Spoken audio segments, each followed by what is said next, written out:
पल approve democratic constitution. फ्रांसीसी क्रांति के बाद फ्रांसीसी लोगों ने जो है डेमोक्रेटिक कॉन्स्टिट्यूशन को क्या दी बेटा, मान्यता दी। ये भी हमने आपको हिस्ट्री में पढ़ाया था कि फ्रेंच रिवॉल्यूशन हुई किस लिए थी, वो क्योंकि वो भी क्या चाह रहे थे, कॉन्स्टिट्यूशन उनकी फर्स्ट डिमांड थी।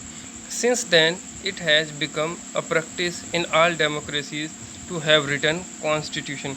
इसके बाद से यह चलन हो गया कि हर डेमोक्रेटिक शासन व्यवस्था में एक रिटन कॉन्स्टिट्यूशन होना चाहिए, यानी कि ये मैंडेटरी कर दिया है कि किसी भी डेमोक्रेटिक शासन व्यवस्था में एक संविधान होना चाहिए। Student, now we go to the next heading, making 2.3 making of the Indian constitution, यानी कि भारतीय संविधान का निर्माण। अब बेटा हम इंडिया में आ गए हैं, अभी तक हम पढ़ रहे थे अफ्रीका।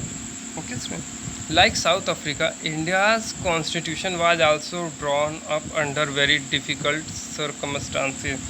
दक्षिण अफ्रीका की तरह भारत का संविधान भी बहुत कठिन परिस्थितियों के बीच बना, यानी कि बहुत ज़्यादा कठिन सर्कमस्टांसेस थी उस समय जब इंडिया का कॉन्स्टिट्यूशन बना।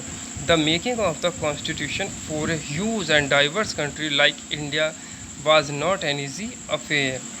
भारत जैसे विशाल और विविधता भरे देश के लिए संविधान बनाना आसान काम नहीं था। At that time the people of India were emerging from the state of the subject to that of citizen. Bharat के लोग तब गुलाम की हैसियत से निकलकर नागरिक की हैसियत क्या है, पाने जा रहे थे, यानी कि उस समय तक वो गुलाम थे और अब वो गुलाम से फ्री होकर एक सिटीजन यानी कि एक नागरिक बनने जा रहे थे। The country was born through a partition on the basis of religious differences. देश ने बेटा धर्म यानी कि रिलीजियस बेसिस पे अगर हम बात करें तो देश में रिलीजियस बेसिस के आधार पर क्या हुआ, बंटवारे की विभीषिका झेली थी, यानी कि रिलीजन के बेसिस पे इसका बंटवारा हो गया था, इसका पार्टीशन हो गया था। This was a traumatic experiences for the people of India and Pakistan. Bharat और पाकिस्तान के लोगों के लिए बंटवारा भारी बर्बादी यानी कि बेटा ट्रॉमेटिक होता बर्बादी और दहलाने वाला अनुभव था, यानी कि पूरे देश को बर्बादी हो गई थी और पूरे दोनों देश को बहुत ज़्यादा हिलाकर तोड़ मोड़ कर रख दिया था। At least 10 lakh people were killed on both side of the border in partition related violence. विभाजन से जुड़ी हिंसा, क्योंकि जब विभाजन हुआ था, डिवाइडेशन हुआ था, उस समय हिंसा भी हुई थी और इस हिंसा में सीमा के दोनों तरफ से कम 10 लाख लोग मारे जा चुके थे। देयर वाज अनदर प्रॉब्लम, और एक बड़ी समस्या और भी थी, क्या थी? The British had left it to the rulers of the princely state to decide whether they wanted to merge with India और विद पाकिस्तान और रिमेन इंडिपेंडेंट। अंग्रेज़ों ने बेटा आगे के लिए भी यहाँ पे समस्या पैदा कर दी थी। क्या?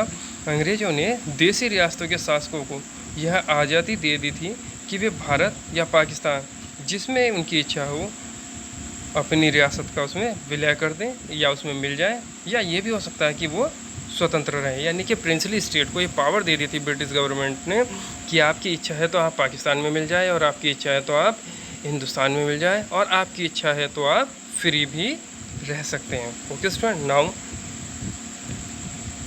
When the constitution was being written the future of the country did not look as secure as it does today.